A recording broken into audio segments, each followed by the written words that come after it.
Jama'a assalamu alaikum, barkanku da wannan lokaci, barkanmu da saduwarmu da ku a wannan tattaunawa ta musamman da zamu yi da babban bakon da muka yi a nan birnin Washington DC, mai girma tsohon mataimakin shugaban Najeriya kuma wazirin Adamawa Alhaji Atiku Abubakar, wanda ya zo mana ko kuma in ce ya kawo America ziyara na wasu 'yan kwanaki, kuma yana nan tare da mu a cikin studio na nan murya Amurka. Ranka daɗe, barka da zuwa, kuma mun gode da ka samu lokaci ka zo ka yau. Barka ka dai. Mun gode kwarai, duk da ka zo Washington ka yi mana kokari ka zo ka sadu da mu ko mu tattauna. Bari mu shi sauri da yake muna da abubuwa da yawa da za mu tattauna. Mi kuka zo America, wannan ziyarar me ta kunsa? Ziyara ta kunshi abubuwa da dama. Makasudin ziyara dai shine mu samu cikakken fahimta da kuma goyon baya na gwamnatin America da shirye-shiryen zaɓuɓɓuka da za mu shiga cikin 'yan watannin nan. Muna neman fahimtansu kuma muna neman goyon bayan su tabbatar da an yi zaɓuɓɓuka cikin lumana kuma da gaskiya da kuma amincewa. An ce kun haɗu da manya-manyan mutane daban-daban an tattauna abubuwa da dama, kamar waɗannan batutuwa suka taso a wannan ziyara? Abubuwa kamar guda 3 ko 4. Da farko dai a samu a gudanar da zaɓuɓɓukan nan cikin zaman lafiya kuma cikin gaskiya da kuma cikin tsari na dokokin gudanar da zaɓuɓɓuka. Na biyu, a tabbatar da an samu cikakken haɗin kan 'yan siyasa, musamman shugabannin jam'iyyun, domin a tabbatar da an yi zaɓuɓɓukan nan cikin lafiya. Shi ya sa ma har kwanan bayan katuna mun haɗu kuma mun sa hannu akan mun ɗauki alkawari za a yi zaɓuɓɓuka cikin lumana kuma cikin kwanciyar hankali. Waɗannan suna daga cikin abubuwan da muka tattauna da jami'an gwamnatin America. Na ga wasu na rubuce cewa wannan zuwan da kai yana nuna kamar America tana son ta baka goyon baya ga wannan takara. Kana ganin abin a haka ne ko kuma? To wannan ai ba gaskiya a cikin wannan magana. Idan ka tuna a zaben da ya wuce ma ai na zo, da na zo kuma bai sa na ci ba, ai an ce na faɗi. Don haka wannan maganganun jama'a ne kawai. Mu yi magana matsalolin Najeriya. Buhari lokacin da ya zo da alkawarin zai magance abubuwa 3: tattalin arziki, cin hanci da rashawa da harkokin tsaro. Kai me taka ajanda in Allah ya sa ka ci zaɓen Najeriya? Na riga na gabatar da abubuwa guda 5 waɗanda na yi alkawari tsakanina da Allah idan an zaɓe ni zan aiwatar da su. Da farko mun ɗauki alkawari za mu tabbatar da an samu haɗin kan Najeriya, domin yanzu Najeriya ta ɗan samu rauni wajen haɗin kai tsakanin kudu da arewa, musulmi da waɗanda ba musulmi ba da sauransu. To na yi alkawari duk abin da zan yi an samu haɗin kai a Najeriya. Na biyu, na ɗauki alkawari harkan tsaro za mu tabbatar da cewa harkan tsaronmu ya samu kyakkyawan ma'ana yadda za mu yi mu dawo da zaman lafiya. Na uku, farfado da tattalin arzikin ƙasa, nan mun ɗauki alkawari na wannan. Na 4, harkokin ilimi. Kowa ya sani jami'unmu wajen wata 8 ba a buɗe su ba. To mun ɗauki alkawari ba za a sake samun irin waɗannan abubuwa ba, kuma za mu ƙara ba da ƙarfi musamman ma kuɗaɗe domin mu tabbatar da harkan ilimi ya bunƙasa a ƙasan kwarai da gaske. Sannan na 5 shine mun ɗauki alkawari za mu ƙara wa jihohi da kuma ƙananan hukumomi ƙarfi harkan gwamnati da kuma kamar su zama masu 'yancin kansu, suna samu abin 'yancin kansu da abubuwa da yawa. Ma'ana za mu rage ƙarfin gwamnatin tarayya, amma dai za ta samun kuɗi da kuma yawanta. Bari mu kokwance wasu babban abin da ke damun mutanen Najeriya yanzu tsaro. Bari mu fara da shi.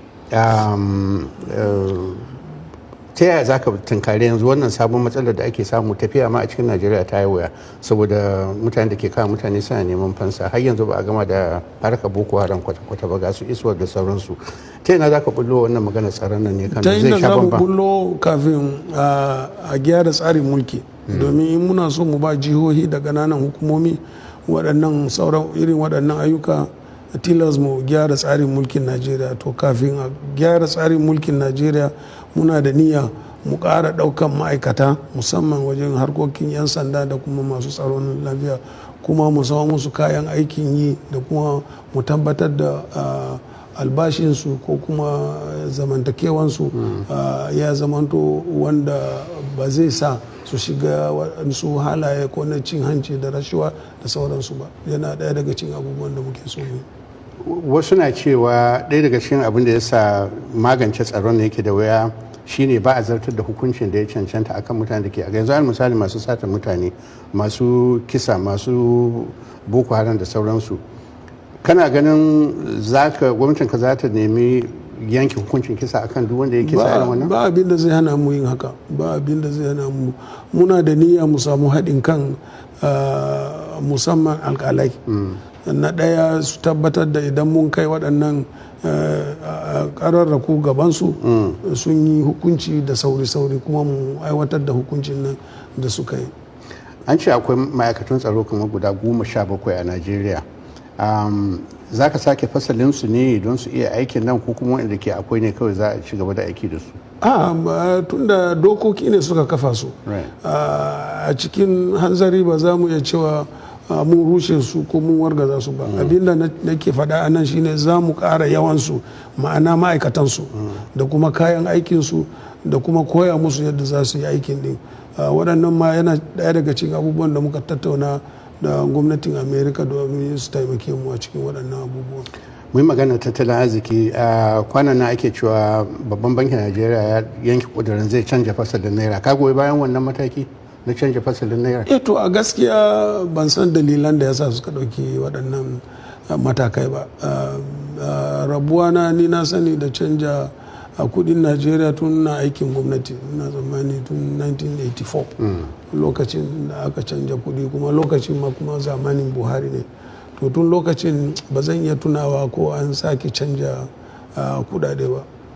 Wasu na cewa gwamnati da kanta tana cewa tana son ta yi wannan ne saboda akwai mutane da suke da kuɗi da yawa a waje. Babban bankin najeriya ya ce kashi 80 da wani abu na kuɗin najeriya ba a cikin banki yake ba, saboda haka da shi ake sarrafa, ake cin hanci, ake fashi da makami da ayyukan laifuka. To akwai dalilai da yawa akan abin da ya sa kudade suna hannayen jama'a. Na farko dai ba mu da isassun bankuna a najeriya da za a ajiye kudin a ciki, da za a ajiye su. Na biyu kuma bankunan nan ba ko ina suke ba. Yawanci wajen karkara da sauransu ba za ka samu banki ba. Don haka mutane sai kaga suna ajiye kudadensu a gidajensu. Ya magana faduwar darajar naira, yanzu naira ta kai wajen naira 800 kan kowace dala ta amerika. Ya za ka tunkari wannan? To yadda za mu tunkari wannan shine ko mutanen gwamnatin amerika da muka yi magana da su na nuna musu cewa yanayin yadda bankin najeriya take da multiple exchange rate, ba san yadda zan faɗa yadda ake yawan canjin naira din ba. To za mu tabbatar da wannan mun dan abin nan nashi, ba mu tabbatar da takaita shi. Kana nufin a samu kamar canji al misali Buhari lokacin da bai wuce watakila mu ce ga canji na central bank ga kuma na waje ba, bai wuce canji guda biyu ba. So za a ci gaba da samun waɗannan canjin guda biyu din ne, ba za a samu hanyar da za a samu ɗaya ba? To wannan kuma ya danganta ga tattalin arzikin ƙasan, yadda aka gudanar da tattalin arzikin ƙasan. Kana jin a ƙarƙashin gwamnatin ka dala za ta tsaya a nawa naira? Wannan a gaskiya ba zan iya faɗa maka ba, kan ba dai na shiga gwamnati na ga yanayin darajar naira yadda take ba. Maganar man fetur, har yanzu ma'aikatun man fetur na tace mai guda 4 na najeriya ba sa aiki. Ya za ka yi da su? Ai dama ba wannan matsayi na akan wannan ba sabon abu ba ne. Na riga yana faɗa tun shekarun baya da suka wuce sayar da su zan yi. za ka sai da su zan sayar da su da su da kamfanin na gwamnati har yanzu kana nan kan bakan ka ana kan bakana domin me yasa za ka sai da su me yasa ake ganin shi da domin idan ka ba 'yan kasuwa za su fi aiwatar da waɗannan kamfanoni dukkan na man ne kawai za ka sai ko duk kadarorin gwamnatin Najeriya ba duka kadarorin gwamnati ba waɗanda ya kamata a sayar da su a sayar da su amma dai na mai amma dai na ne kamar wanda suke sarrafa ko da ake cewa refineries menene na tace mai ba tace mai to me amfani su in ba ka sai da su ka ba 'yan kasuwa dama su gyara su sannan su yi kamar abin da Dangote yake yi kenan to kamar abin da Dangote yake so yi tunda har yanzu bai kammala ba amma wannan zai hana yawan satar mai da ake da a can kudancin Najeriya ana fita da shi a wancan kuma wani harka ne matsala ce daban wanda tilas mu ga yadda za mu yi amfani da karfin gwamnati mu tsayar da wannan domin akwai haɗin kai kwarai da gaske daga ma'aikatan nnpc da kuma ma'aikatan tsaro da sauransu wanda aka ba su hakkin kula da hanyoyin ko bututun mai da ake shimfiɗawa a cikin ajandojinka guda 5 ban ji ka ambacin magana cin hanci da rashawa ba tana cikin abubuwan yana ciki yana ciki ya za ka yake shi abinda yadda za mu yi mu yake shi shine mu tabbatar da duk wani wanda aka kai shi kara kotu lokacin shari'a ne ya zama to gajere a tabbatar da an yi hukunci cikin lokaci wannan zai kawo mutane zai ba mutane misali kwarai da gaske yadda za su tabbata gwamnati da gaske take amma yanzu kaga bance mutum nawa zaka ce an daure ko kuma an karbi dukiyoyin gwamnati da ke hannu ake cewa akwai yan gaban goshi ko an kama su ba su to don haka wannan kana bukatan haɗin kan masu shari'a kotuna kenan kuma da masu binciken cin hanci da rashawa din nan. To ya batun rigimar fulani da kiwo da ake magana hana su je nan ko kuma a bar su je nan yana cikin abubuwan da kake tunanin ka tunkara shi ma? Yana daya daga cikin abubuwan da yake kawo mana rashin zaman lafiya wannan kuma kamar yanzu ya kamata mu tabbatar da mun shigar da zamantakewa tsakanin manoma da kuma fulani masu shanu da kuma dagatai da kuma masu anguwanni na waɗannan wuraren idan an samu kwamiti na kowane lokaci kuma sun zauna suna samun fahimtar juna ga inda za a yi kiwo ga inda ba za a yi kiwo ba ga inda za a yi noma ga inda ba za a yi noma ba to za a samu fahimtar juna kuma abubuwan za su ragu kwarai da gaske. mu shiga maganar siyasa da zaben nan me ya bambanta wannan lokaci da duk sauran takarar da kai me ke karfafa maka zuciyar zaka ci zaben na wannan karo? To ka sani idan kana da kishin kasanku za ka yi duk iyakacin kokarin da za ka yi ka tabbatar da canje-canje da kake so ka gani an kawo kasan nan za ka ci gaba da yin kokarinka sai kuma lokacin da Allah a ra'ayinka me yasa a can bayan nan baka samu nasara ba? Dalilai da dama kwarai da gaske ka dauki misali lokacin ne nake samun ko kuma na samu rashin jituwa da shugaban kasa a lokacin so don haka kuma ya faɗa mini ya ce zan faɗa maka ba za ka gaje ni ba na ce wai ya kuke yanzu kun shirya ko har yanzu kuna nan kuna ta rigima kai dai aje kawai kamar ka za a gashi so amma dai a wannan karo kana da karfin imani saboda me yasa kake da karfin imani a wannan karo ne? Ganin karbuwar jam'iyyar namu a yanzu a Najeriya dama suka ce a PDP ba ta yi musu komai ba suka ce suna so su ga canji to sun ga canji yanzu ga canjin ga PDP ga kuma APC da suka zaba ga inda suke don haka muna gani abinda gwamnan jihar mai Sokoto ya ce jiki magayi ko? To jiki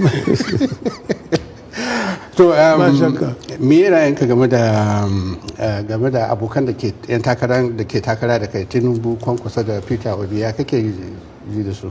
Well dukansu na san su kuma dukansu kuma na hurɗar siyasa da su don ka ba wani sabon mutum a ciki wanda ba sani ba ni kuma ba sabon mutum bane wajen su. Za a iya sa ran tun da ba a shugaba biyar ɗaya zai fito ya zama ya ci zaben nan kana jin ɗaya daga cikin masu takara da kai watakila zai zo ya kwankwasa maka kofa ko ya nemi ku haɗa kai? sun fara abu ne mai yiwuwa a siyasance. Wa kake je cikin wayannan Peter Obi ne ko Kwankwaso ko ba na je sa da Tinubu ko Tinubu ne ba duka dai mai yiwuwa ne a harkar siyasa, ba abin da za ka ce ba zai yiwu ba.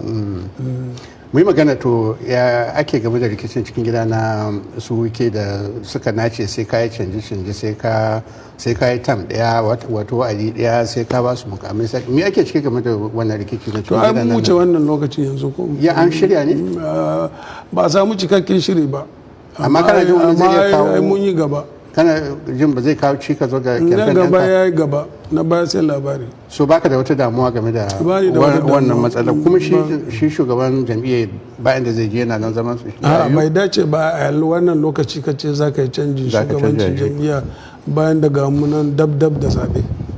To kana da ƙarfin imanin cewa hukumar zaɓe ta shirya zaɓen nan za a yi shi cikin adalci da akwai alama da kuma tanadin da aka yi na na'urori da sauransu wanda zai sa ba za a ji magudi ba. Akwai alama domin kaga sun yi zaɓe guda biyu wanda mun yaba musu, sun yi na Ekiti mun yaba musu, sun yi na Oshun mun yaba musu, kuma shugaban ƙasa ya tabbatar mana cewa lalle shi kam duk abin da za a yi sai ya tabbata an yi zaɓe cikin